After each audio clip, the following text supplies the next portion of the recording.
Good morning, good afternoon, or good evening, however this video finds you. This is what I generally say at the beginning of most of my audio and or video recordings. Now, hearing this greeting every time may become tedious, or at least that's what I was told by my family and some of my friends. Although, if you just came across one of my recordings, you may actually like the greeting and carry on. However, for those of you hearing the same intro every single time this video is played or every video that is played, it can become annoying. So keep that in mind. The greeting is good morning, good afternoon, or good evening.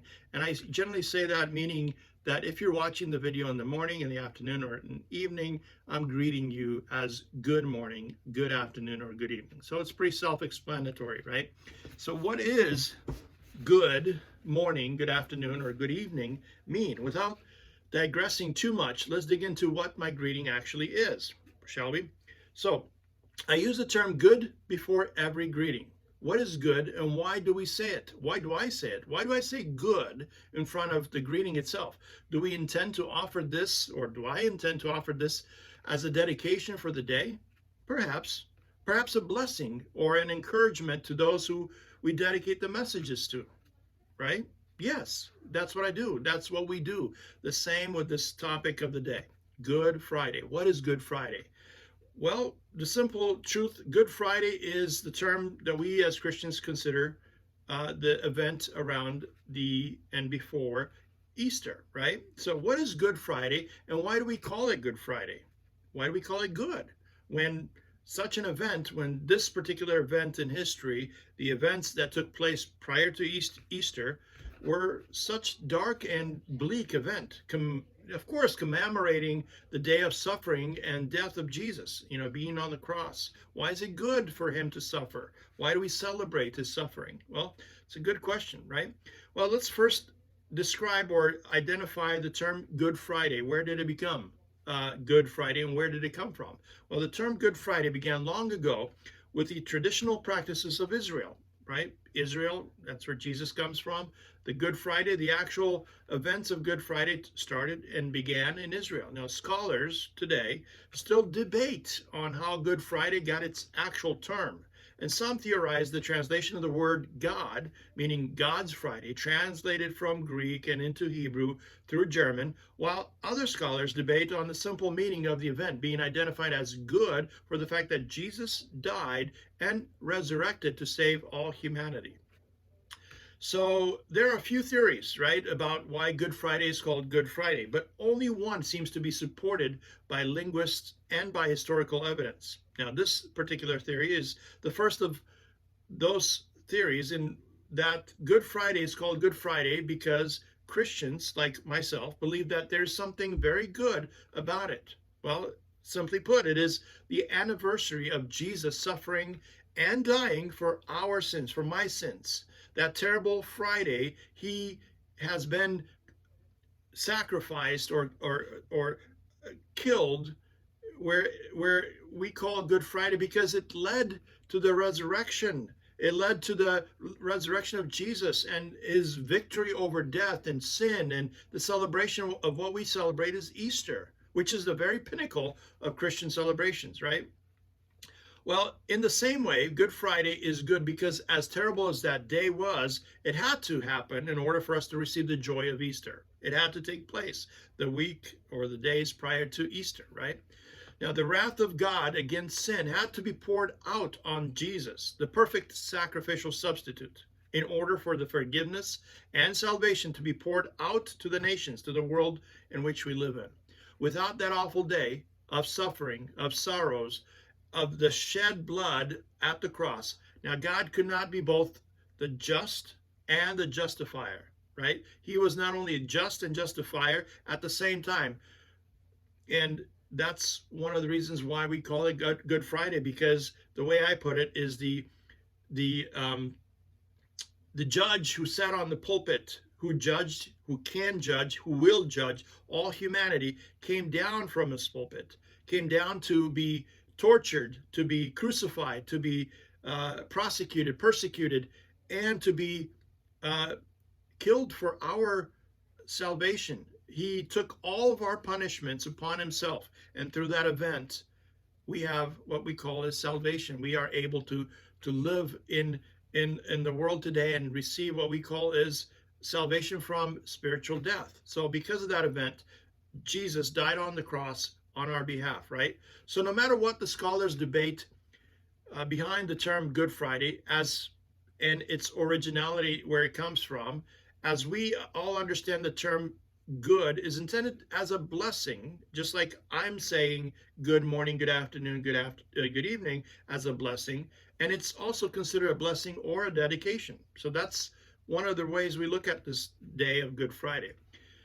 So where did it come from? Perhaps it was a spiritually instilled message into us to recognize the event of this time as a good event, and therefore we encourage the world to see it as the goodness in the events during the time in this existence, meaning that Good Friday was and is the reason for Easter, right? Yeah, the events of Good Friday were good because through them all humanity is saved. All humanity is able to be saved, right? Before we go into the details of Good Friday, let's recap a little bit, right? So I'm going to recap the events prior to Good Friday or prior to Easter. The traditional Passover event just took place, and Jesus with the disciples sat down at the Last Supper, where Jesus taught them about communion.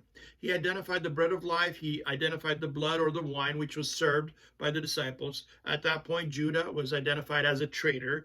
Then he left, and Jesus washed the feet of all disciples as a form of servitude. This is my timeline, which is based on the Roman calendar timetable. Now, other denominations and other scholars may have a date or a time or an actual date or day that is different than mine. However, my timeline closely resembles the events as described in the scriptures. Now, the week before was called the Holy Time. The Holy Time, as it is still in Israel right now, being celebrated as the Holy Time. We also call it Good Friday week. Now, on Sunday, March 28th, approximately this time frame, we remember that Jesus triumphantly enters into Jerusalem. He spends the night in Bethany. This is found in Matthew 21:1 and Mark 11:1 and Luke 19:29 and also in John 12:12. This is the Sunday where Jesus spends time in Bethany. Then we have Monday, March 29. Now, this is where Jesus leaves Bethany. Remember, he curses the fig tree on the way into the city. Now, he weeps over Jerusalem, and then he cleanses the temple for the second time in his ministry. Late in that day, he looks into the temple, then leaves the city again and spends the night back in Bethany. These also are verses that are found in Matthew 21:12, in Mark 11:22, and in Luke 19:45. Again, this is Monday. Now, we don't have much about Tuesday. We have Wednesday. We know and we suspect that all at this time, during this time, Judas and the Sanhedrin prepares for Jesus's arrest. Now, they've already heard of all his commotion, all his, miracles he's performed, all the different declarations that he's made, and so they're really upset. They want him tried, arrested, persecuted, prosecuted, and killed. So this is where Judas and the Sanhedrin are basically getting together trying to figure out how to arrest Jesus. However, Jesus remains in Bethany throughout the day and stays there through the night. Here comes Thursday, April 1st. Now, Peter, at this time in history, Peter and John are sent to make preparations for Passover meal, like it's customary in Israel today. After sunset, they eat meal with the 12 disciples sit down and they eat meal. There's washing of the feet. Here's Judas departs, and the Lord's Supper is instituted, meaning Jesus teaches them about the communion events and the Lord's Supper as we know it today. Now he leaves to Garden of Gethsemane, and remember that same Thursday evening, and Jesus is in agony. That's where Jesus cries the tears of blood, or he prays so hard that it is claimed that he's praying so hard his blood is falling out of his tears. At this point, again, Thursday, betrayal of Judas, right? He's arrested by the Sanhedrin, meaning the Roman soldiers are coming in, they capture him. And so I'm leaving out quite a bunch of details, but this is the Thursday, April 1, right? April 1st. The house of high priest at the Sanhedrin is convene, meaning they're getting together. And Peter betrays Jesus during the same day. This is also found in Matthew 26:1, Mark 14:1, and Luke 22:1. Now here comes Friday, April 2nd. This is Friday, which is considered also the Good Friday that we celebrate. These are all gruesome events that are taking place. So here's Jesus, being prosecuted or persecuted or being tried for the first time. So the first trial before Annas, this is happening during nighttime hours. Annas is looking for an accusation for Jesus, binding time till the Sanhedrin can actually get together, the gathering of what they call as the high priests, right? The second, and I guess considered the primary trial before the Sanhedrin, this is where Jesus is condemned and misused. The third trial is immediately, this is again still Friday, third trial, immediately at dawn. Meanwhile, Peter denies. Remember, Peter says, no, I don't know this man. I'm not with this man. He's been asked these questions, and Jesus looks directly at him, and then the crow or the rooster croaks or sings or whatever, and Peter remembers what Jesus told him about that, denying him. This is considered the third trial. Jesus looks upon Peter, and then the condemnation is repeated. Then, guess what happened? Jesus taken to the Romans. These guys are trying to get the Romans to partake, the Sanhedrin, the Pharisees and the Sadducees and the high priests. They're trying to get the Romans to sacrifice or to crucify Jesus. So they take him to the Romans. Here comes the fourth trial. Fourth trial for Jesus. We're in front of Pilate, right? So then there's the fifth trial before Herod. Remember that? Where he's asking for a miracle. And then there's the sixth trial before Pilate. He's attacked and is beaten really hard. And the city cries to crucify him, or we will tell Rome. They're all crying out to crucify Jesus. And Jesus is finally turned over to be crucified. This is the same Friday. Jesus is mocked by the Roman soldiers. They put a crown of thorns on his head, and you know what happens to Judas? Judas hangs himself because of the shame and the specific struggle that he faces within himself. He couldn't bear with it apparently, and the afflictions that took place had to take him in. So there's Judas. But Jesus bears his cross to the gate on north of the city, and is crucified around 9 a.m. This is where Jesus is hanged up on the cross. And then by this time, Jesus has said many, many words from the cross. He says, Father, forgive them, for they don't know what they're doing, right? He says that. He says to the thief on the cross, says, today you'll be with me in paradise. And then he talks to Mary down below, says, woman, behold thy son, right? And then this is about 3 p.m. when the sky, 3 p.m. in the afternoon, the sky darkens, and you can't see. It's 3 in the afternoon. It's dark outside. And then Jesus cries out, my God, why you have forsaken me? And then he calls out, he thirsts, and the Roman soldier puts the spear down in a thing of vinegar and water and gives it to drink. And then he says, it is finished. This is Jesus calling out, it is finished. And then he says, into thy hands I commit my spirit. And that is the last moment that Jesus lives on earth in the flesh that he took upon himself at that time. Now, the death of Jesus at that moment was temporarily. Now, he died. Of course, he was then taken down the cross and buried. The death of the God-man, the crucified man-incarnated God, took place about 3 p.m. Now, at that moment, the veil of the temple, remember we're talking about the temple the veil curtain broke in half, and light penetrated in the inner sanctuary, in their inner high priest location, where no man can go unless they do a bunch of sacrifices. And these are the Sadducees and the Pharisees, specifically Sadducees, or the high priest that is allowed to go there once a year. And this veil tore in half, allowing the light to go inside. Generally, it was enclosed, so there's no light. This is a sign. The rocks, the earth rocks, there's an earthquake, right? And even some graves open up and people rise. This is zombies rise out of the grave and walk around, right? For a few minutes or so, or I'm not really certain how long of a time, but they go into the city. right? So all these are events that are happening during Jesus's death, during that time. Now, sometime later, Jesus, or about the same time, Jesus is pierced in the side, and water and vinegar and water penetrates from his ribs, and the soldier believes that he's dead, and obviously the signs show that. So his legs don't get broken. He eventually gets taken down from the cross. And at the same time, there's a Passover lamb that's slain in the temple. Now, Jesus is buried at sundown. He's taken into the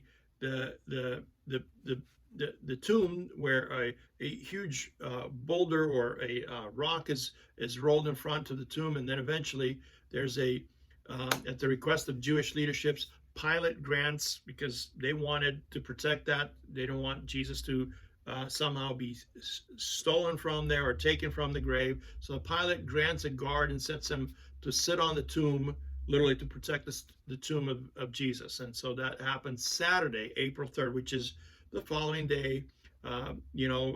Jesus resurrects, right? So we're Friday, Saturday, the following day, the soldier gets to protect the tomb, and then Sunday, April 4th happens. And this is the day that we call Easter. Jesus Christ rises from the dead before dawn and makes his 5 appearances on the day of this rising. He appears to Mary Magdalene. He gives a message. He gives her a message to give to the disciples. He appears to the other woman who comes to the tomb.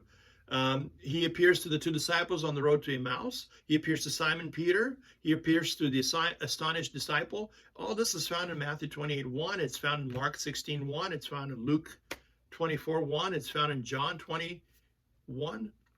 So these are the general events that took place around Good Friday and Easter. So to recap, why these days before Easters are called good, or more specifically, why the crucifixion of Jesus is considered a celebration of Good Friday? Well, the simple truth is that none of these events are in any way pleasant to speak of or to imagine. However, the events described in this time period are good because without them we would not have Easter. The prophecies would not be fulfilled. And simply put, the world would not be saved or have the option for salvation through grace, through the blood of the Lamb, through the justification process, where the judge that judges humanity came down from his pulpit to pay and take the place for you and me, and to be tried on our behalf, to be prosecuted on our behalf, to be persecuted, to be executed on our behalf, just so that we can be granted salvation from spiritual death. This is the God we serve, the creator of the universe, the one who was before all things, before all humanity, before all angels, before all planets, before all existence. He was the one who created everything through him and for him. We are because of him. He is who he says he is. May we forever remember that he suffered on our behalf and for our benefit, and saved us from eternal damnation. Now, with that in mind, remember that the Good Friday is good because it led to the resurrection of Jesus, and that his victory over death and sin brought us Easter celebration. So that's the reason for Good Friday. Thank you for watching.